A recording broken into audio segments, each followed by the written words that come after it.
I instantly take that to my team as well. Like I screenshot Sure. stuff and I send it to my team like, you're doing tech support, but really you're helping this guy teach better classes. You know what I mean? Like,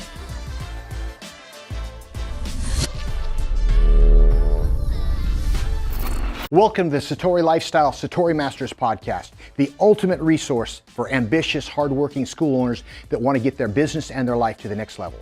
My name is Dave Kovar. I'm a lifetime martial artist, business owner, speaker, and author. My goal is to empower listeners with the knowledge and the tools they need to break through barriers and really get their business and their life to the next level. Thanks for watching and enjoy. Welcome to Satori Lifestyle, Satori Masters Podcast. I'm your host, Dave Kovar, and with me today is a friend of mine I've known a long time, actually decades. This is Master Ron Sell. How are you, sir?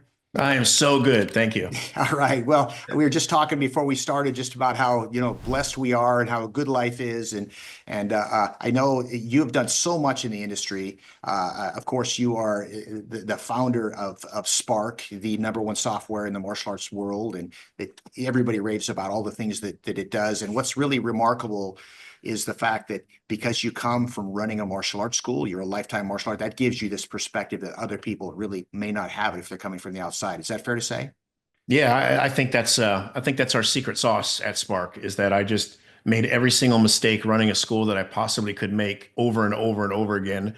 And I decided one day that I'm just going to solve those problems for myself. And it just so happened to be that it's just about everybody else's problems that are in this industry because we all deal with the same things. So yeah, I would say. Amazing, amazing. Well, let's go a little history. I was Sure. a fan of your father's back in the day. I remember meeting him probably, I don't know, about 1990 at an EFC Yeah. event, and he was, of course, Grandmaster Ron Sell was one of the first Caucasian high-level master black belts in Taekwondo. Is that fair to say? Yeah, yeah, it's absolutely fair to say. Ed Sell. I'm sorry, I knew that. Ed Yeah, Sell, you're Ron yeah. Sell. You I knew called that. me my name, right? Yeah. Yes. But Ed yeah, yeah. Sell. So he was a legend. So much so that he's got a statue in Korea in the Martial Arts Museum. Like he was well respected and well loved in the martial arts community.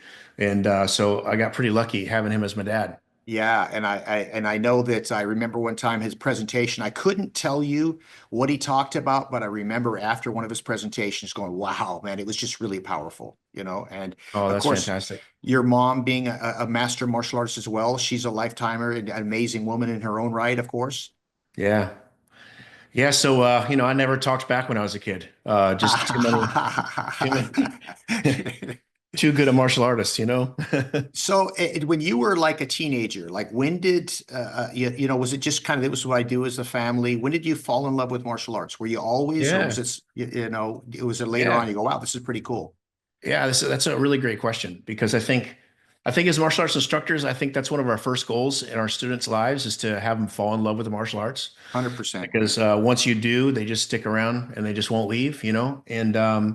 And I remember my first class, I fell in love with the martial arts. Back then my parents wouldn't let me start till I was 7.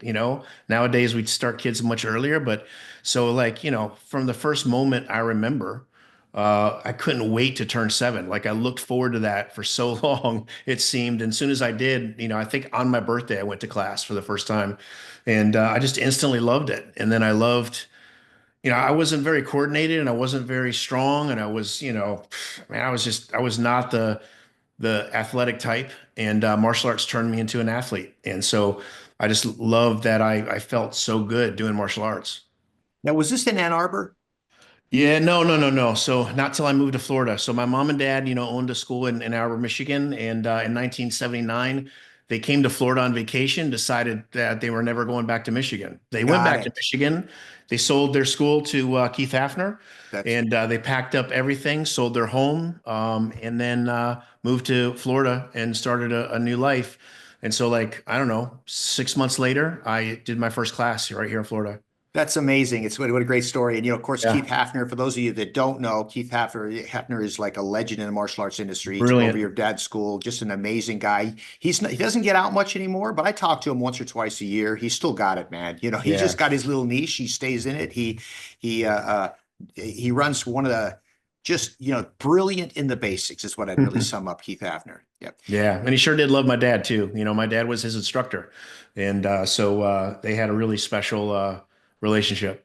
Very cool. Very cool. So when did you open up? Did you take over your folks' school or when did Yeah. you? How did that work Yeah. out? So, my mom and dad, they wanted to move more into ministry, which is where their heart is and was at the time. I was 19 years old and I decided to sort of take over for their school that they had. And I did that. Now I worked for them since I was 16 or 15. Okay. No, no, no. That's when I started getting paid. I worked since I was like 10, Right, of course. and right on. And then so, when I was 19 years old, I bought the school from them, and then I turned that into 3 locations.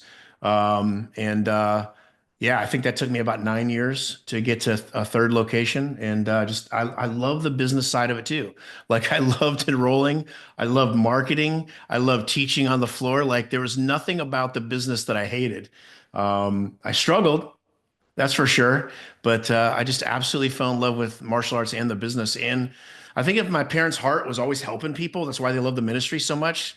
And They loved helping people in martial arts. So I think that rubbed off on me.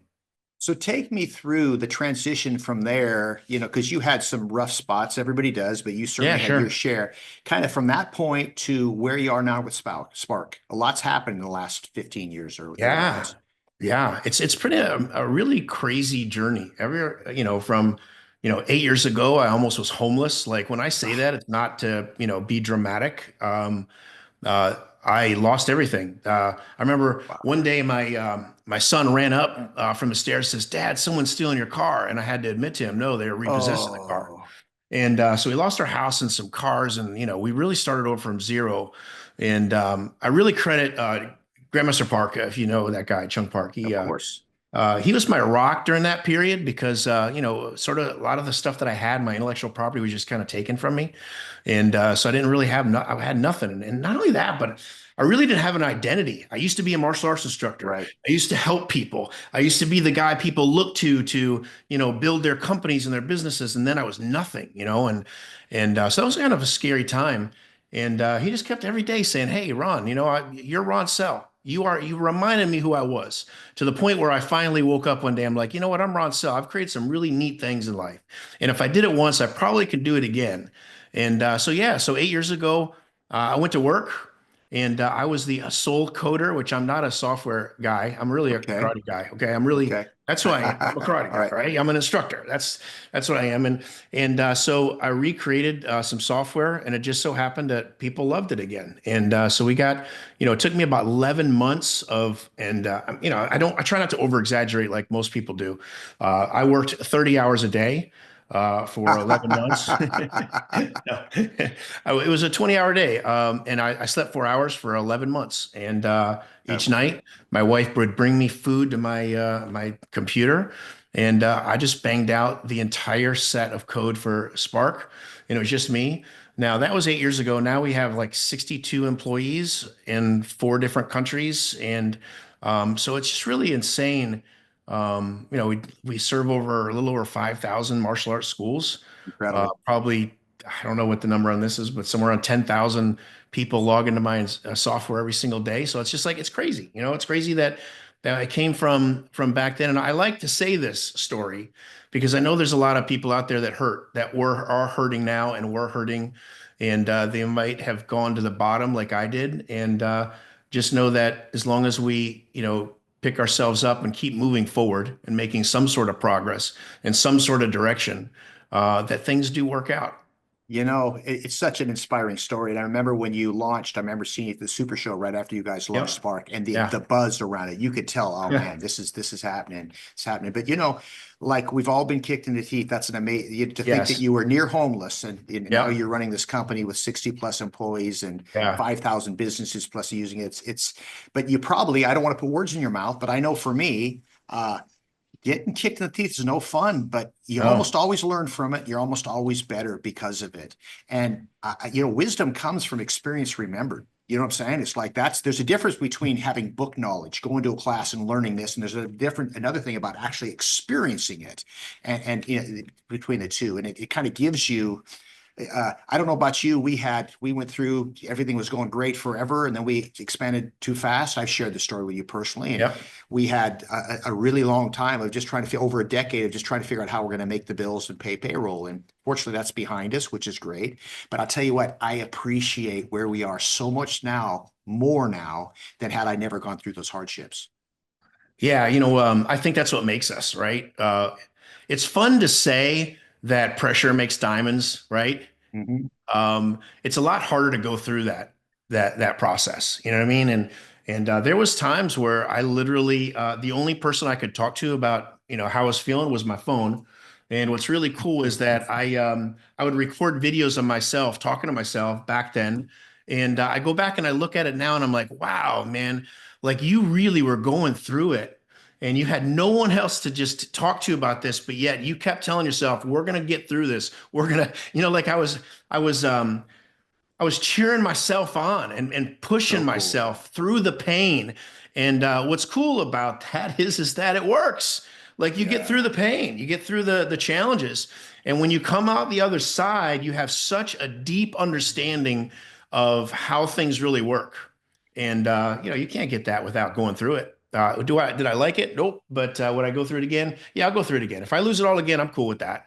Don't want to, but I know that it takes you to a whole nother level. And I am literally on 100 more levels than I was, back then because of the going through that stuff. Man, I'm reminded about I had this kind of, times where, man, and the other thing is that running a martial arts school and coaching other schools, I've got to have my game face on and act like, everything's great and, life is good. And secretly, I have this doubts about how am I going to friggin' get through this month? Where's the money coming from? And I had this episode where I just had this vision that we're going to get through this, right? And when I was there, I wrote myself a mantra. Mm. And I think it's kind of like what sounds like what you did is that I think who can give you better advice than yourself, with you at your best. And so for some reason, I wrote it down and I say it every day. It goes like this: I'm strong, calm, and committed. I will not move back in fear. Instead, will move forward with confidence, born of good thinking and hard work. I will not let occasional doubts change my focus, be it work or play. I will strive to be in the present moment. Every day I'll do my best and leave the rest to God and retire to my home worry free. Life is good, and I'm constantly reminded of that fact. And so that was me. That's what I knew I needed to hear when I had those low spots. And I can't tell you how that battle cry got me through all the doubts that would kick in. And then after a while, I got to be, all right, man, I don't know. We owe all this money and we have all these issues. I don't know exactly know how I'm going to get through it, but I know today I'm going to roll my sleeves up and do as much as I can. And as long as I've got momentum and progress, I can control that. That's a start. Yeah, yeah. Oh, that's good. And I love your mantra. I do something similar every day. I open up my phone. I go to the gym. I have a routine. I go to the gym, and then when I'm done with the gym, behind the gym it's a strip center. So behind is like the alleyway where all the trucks deliver stuff. And I walk back there and I pace back and forth, and I have this mantra that I just constantly say. And the first part of it, the first four words is "I am Ron Sell," because it anchors me into remember when I forgot who I was, right? And then I go through this mantra of about 12 different things. I am focused. I never quit. It's a bunch of cool stuff. And boy, I tell you what, that really reminds me to be who I'm what God put me on this earth because he gave me reason to be here, right? And I feel like I'm living that every single day. But I love that you have that mantra because I do the same thing every single day. I put myself in the state where I'm going to actually change the world. I'm going to shake the world with my tenacity, right? Well, what I think is just really inspiring about what you do. And you and I don't talk that much. I see a lot of stuff on Facebook, and every time I see you, we always have a great conversation, but what impresses me so much is here you've built Spark Up, business is good, you're impacting a lot of people, but you are staying hungry. Like, I don't understand the business as much, but my guess is that you could probably there's some bigger company that would probably say, I'll take this off your hands and you could be sipping Mai Tais, on the beach in Puerto Rico for the rest of your life or something if you wanted. But here you are, like still trying to get better. And I'm just, that's so Yeah. impressive. Thanks. I think that's important. No matter how big you get or how much money you have in the bank, there does come a period where the money doesn't matter anymore. And because if it did, then you would do that. You'd take more vacations and that kind of stuff. So what makes you hungry? And I think vision and mission makes you hungry. Like my mission is not to make a bunch of money. My mission is how many martial arts instructors can I help?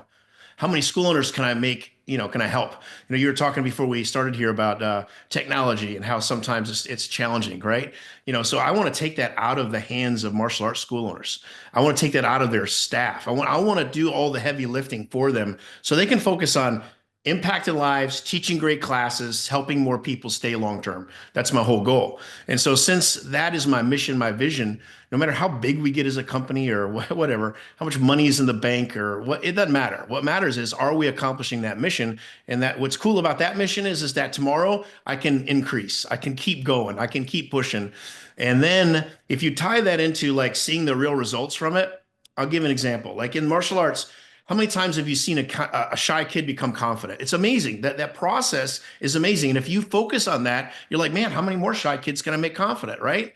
I mean, it just drives you to do a better job as an instructor and grow your business.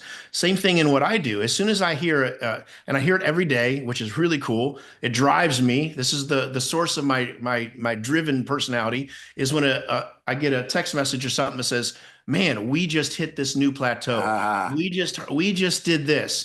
We're doing better here. I used to be stressed out and I'm not stressed out anymore. I'm growing as a company. When I hear these things, I instantly take that to my team as well. Like I screenshot sure. stuff and I send it to my team like, you're doing tech support, but really you're helping this guy teach better classes. You know what I mean? Like So you have a hand in that. And that's that's so what really important. drives us as a company is like we are on a mission to help more as many martial arts schools as allow us that will allow us to help them. That really is what drives us. Well, when your vision, there's three, at least three types of motivation. Desperation, we've both been motivated by that at one point. Inspiration, Yep. you're inspired, but purpose. When your purpose is clear, then makes everything easier. And what I think what you said that's so important that you share that with your team. If you want your team, regardless of what they're doing, if you want them to be involved, if you want to be convinced about what you're doing, it's hard to be convincing when you're not convinced. So it starts with, like believing in it wholeheartedly and then sharing the results because that gives people, like I said, they're not actually in the trenches teaching classes, but it lets them know they are part of this experience. I think it's awesome. Yes. Yeah. Oh yeah. So share with me, I'm a school owner, I'm struggling, I'm having a hard time getting through it. I'm feeling a little disillusioned. You've been doing this a long time. You know everybody. You've seen so much. Give me 3 or 4 points. What should I focus on? Well, I mean, there's stages of business, right? So some people that are under 100 students are going to probably have different challenges and things that they need to do than those that are, already doing pretty well in their schools. Some of the things that so each of those stages have different challenges, I think, right? If you're a smaller school, I think you have to use Spark. And Okay. that's really sounds disingenuous, but when you're a smaller school, you can't really afford staff. But to get to the next level, you kind of have to have staff, right? Like you just really do. I was a one-man band for so long in my martial arts school for like 3 years, and it just ran me ragged. I 100%. never, I never got burnt out because I loved what I did so much, but I should have been burnt out, like Sure. I should have, yeah. I mean, I have no idea where that energy came from other than pure, just wanting to do it and becoming successful. But, you have so many things you got to be a marketer, janitor, a martial arts instructor. You got to be the person enrolling people. There's just so much that you really need to focus on what's going to allow you to grow. And that is probably enrolling more people and teaching really great classes. So the rest of it, you kind of have to push off on something else. And I say, push that off on Spark and let us organize, let us help you keep track, let us show, calculate your numbers, let us, take all that stuff, all the stuff that would take you 10 hours a week. Wouldn't you rather be teaching better classes during those 10 hours, or wouldn't you rather be focused on building relationships, for retention, that kind of stuff? So, I think that's the case. But, when you're a smaller school, I think you just really have to focus on teaching really great classes and enrolling as many people as you can just so you can survive, right? Yeah, And totally. I think the larger schools, what happens is, and I run numbers all the time, I have access to billions of rows in a database of schools all around the country. And when I look at schools that are doing well, the biggest thing that I see is just churn, retention, attrition. That churn is a software term. Yeah. Sometimes I throw Yep. that I in there, get it. but that's the biggest thing. Like I see that people that are doing over $60,000 a month in revenue, they're really focused on how do I shave off It's attrition. I'm okay. sorry. Got to put different hats on all day long, right? And we have quite a few schools that have less than 1% It's attrition. incredible. That's You know what I mean? incredible. It's And they mind-boggling. do well. Mhm. They do really well, right? So they've got it figured out. And then you have some schools that have like 14%, which means you're losing most every single person in your school within the year. And I always hear people say, "Yeah, but this guy's a third degree black belt, been with me for 20 years." Yeah, but all the other ones are gone. You know what I mean? Like you've got this constant in and out, and you'll just never mathematically you'll never become a successful person So unless it's you drop that. yeah, I mean, retention is it's so interesting because in coaching schools, so often people say, I once I get a student, how many times have you heard this? I keep them forever. Oh, really? Forever. You do, Yeah. right? Just tell me how to get new members. And it's like, that's not it, man. Let me tell you. Uh, it's like once people understand, like our goal in our schools is to have a 3% quit rate or lower. Yeah. And by the way, I've never done it at all our schools. We own my company owns 8, and we have 9 other licensed locations, right? And the closest we've been, I think this year we're in the high threes, which was still legit. But then I've had some that have dropped down into the twos. But the difference between like when you hear 1%, that's friggin' insane, right? It is insane. Yeah. And the difference between 3 and 6%, it doesn't sound like that big of a number, but boy, does that make a difference. And, the Yeah, simple math huge. on it is if I have a 3% quit rate and I have 100 members, I only need 3 members to break even, right? So at Yep. that point, it's pretty easy to grow. But all of a sudden Yeah. now I have 200, I need 6. If those things, so it's kind of like the tree only grows so high unless you Yeah. focus on your retention. That's how you get it to the next level.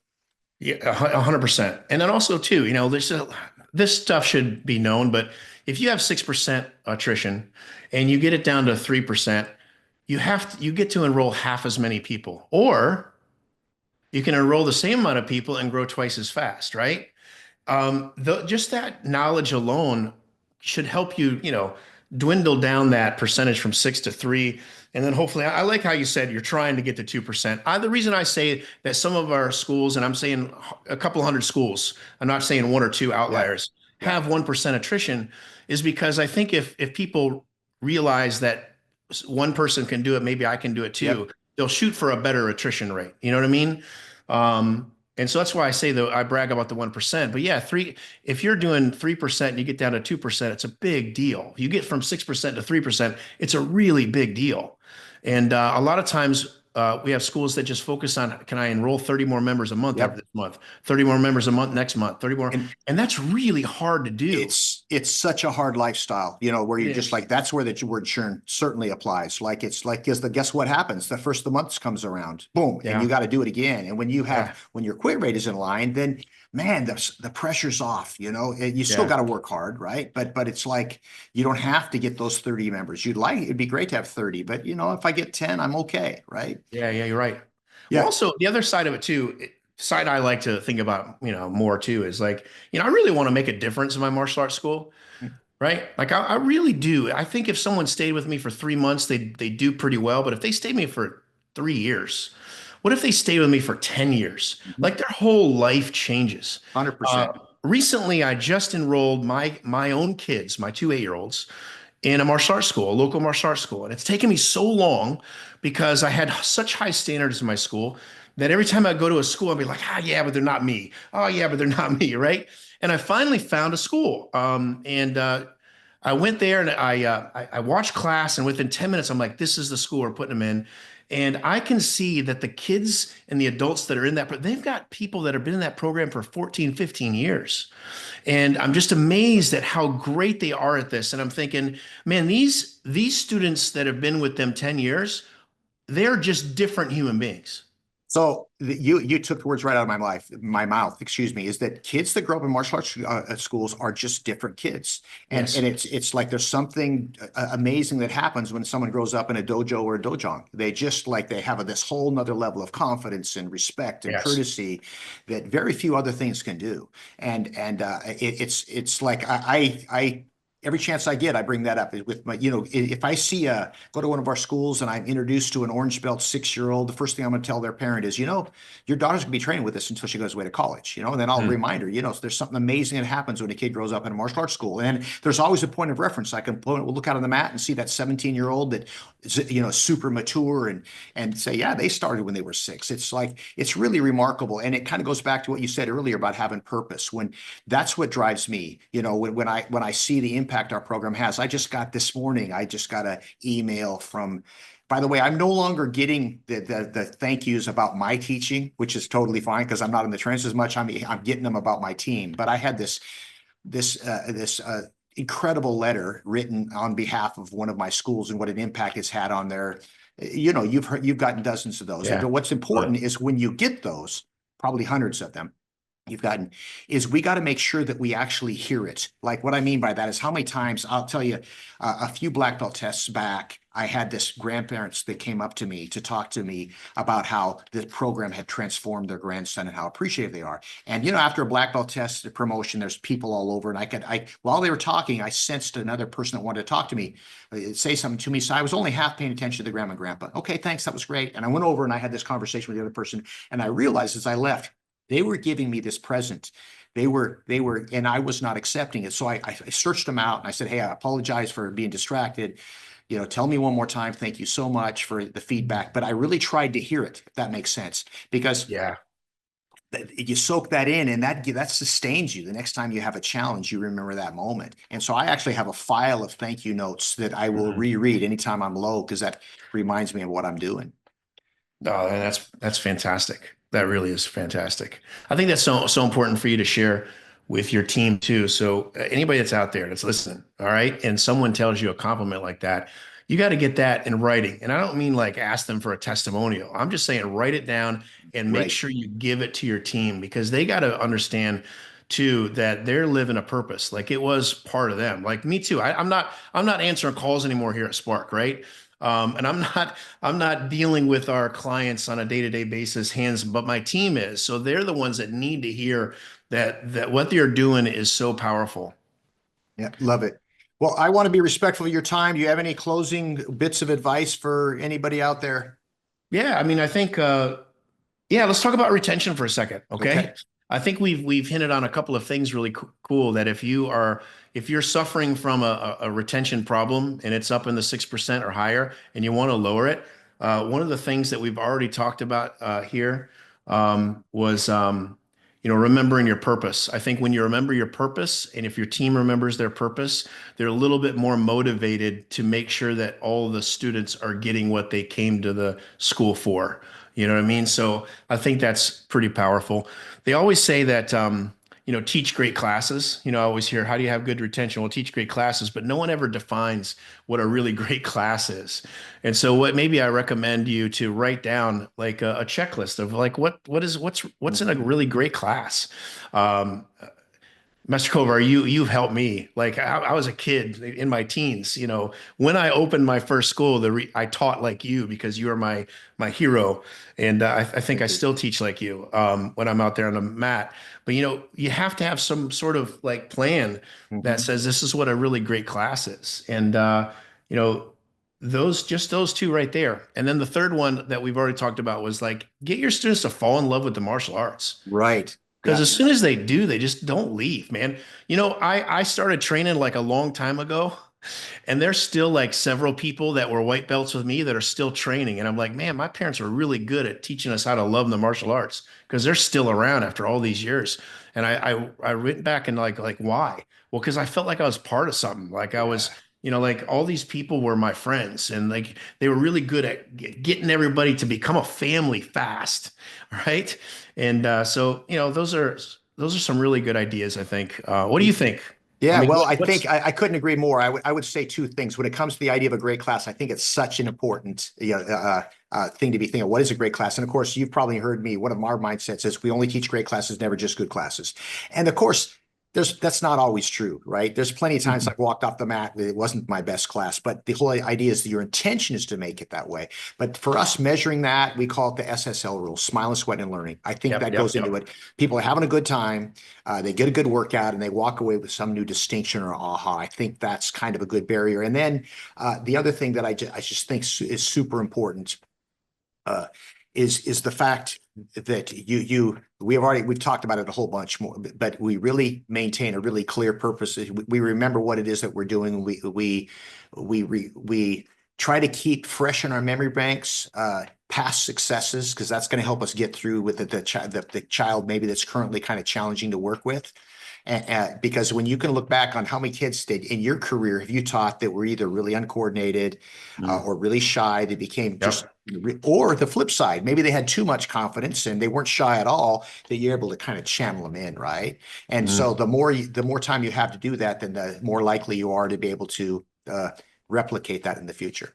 Yeah. You know what else is good for that too is sales, right? So when someone's coming in, they're like, oh yeah, my kid's really shy. And you already in your mind know that you've helped a couple of hundred shy kids become confident. You just look at the parent, you're like, oh yeah, we got that. He's going to be confident. And you don't really even have to tell them how, just because you know it. They're like, they buy into your belief system. Well, my kid's not going to be shy. He's going to be able to look you in the eyes. He's going to have confidence.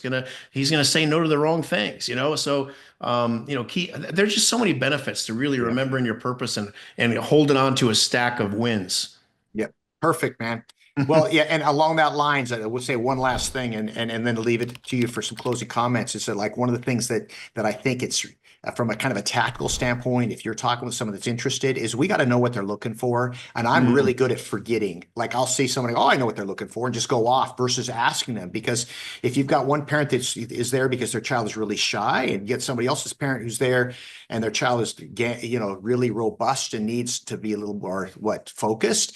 The class might be the same. Yes, the class might be the same, but the emphasis, we need to be telling a little bit different story. So the more you can know about what your customers coming in need, the better off people are going to be as well. Oh man, that's 100%. That's so powerful. In Spark, we allow you to do tags. And so one of the things I like to tag people is like benefits confidence, benefits fitness, benefits focus, so that way we can look at the student and go, oh, that's why they're here. Right. And those change after a while, because I tell you, we're going to take an unfocused kid and make him focus. And then we have to have something else to help him with. Right. We're going to take that shy kid and make him confident. And then we're going to have something else to deal with. But I love it. Well, people will start for one reason, but they don't stick around. They stick around for other reasons. I know I had one last thing to say that with something you talked about, falling in love with martial arts. We call it a white belt moment, that aha moment. And how soon can we facilitate that? I think there's three things that I try to focus on with our instructors when students first start. The sooner we can get these three things to happen, the more likely they are that we are to help them really progress and benefit from martial arts. And number one is to get them in the habit of coming to class. When you have someone that's just starting, we have to help them establish this new habit. You know what I mean? Like we got to be on them, right? Relentless to get them to continue training. That's number one. Number two is to have that aha or that white belt moment. And it's not, you can never go, this is going to be your white belt moment. This is what, you don't know what it's going to be, but you have to kind of be paying attention, man, and looking for those moments. And then it's interesting because I ask that question when I do instructors college, and it's really, when was your white belt moment? And it's bizarre to hear people's white belt moments. Sometimes it's when my instructor kicked me in the ribs.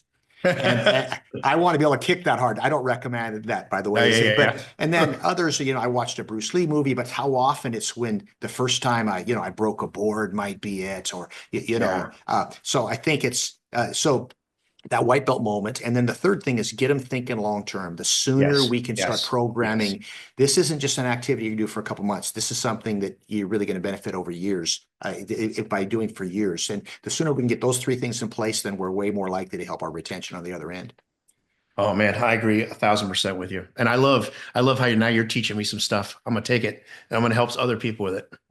All good, sir. I so appreciate your time, and I appreciate your friendship, and I appreciate you being on the podcast today. And I look forward to seeing continued success on your part. Oh, thank you so much. I appreciate it. If there's anything I could do to ever help anybody that's listening, anybody that's watching, that's what we're here for. If my team can help you in any way grow, And we're here. We'll do that. Okay. So we'll make sure to post a link to, first off, if I wanted to hear more about Spark, where would I go? Yeah. Yeah. So it's sparkmembership.com. Or Okay, just reach out on Facebook or whatever. Okay, very good. Well, I will do my best to have Christian remember to add that when we post he's nodding his head when we post the podcast. Very good. All right. Thank you, my friend. All right. My pleasure. Thank you so much for having me. Thank you for tuning in today to our podcast. I hope you found it valuable and inspirational. To stay connected, please subscribe to Apple Podcasts, Spotify, or wherever you go for your podcasts. If you enjoyed today's show, please give us a 5-star review. And we really sincerely would appreciate some feedback. Your feedback helps us to create high-quality content that will help others in the future. If you'd like to follow me, you can go to Dave Kovar on Facebook or Haunchie Dave Kovar on Instagram. Thank you so much for watching, and I'll see you on next episode.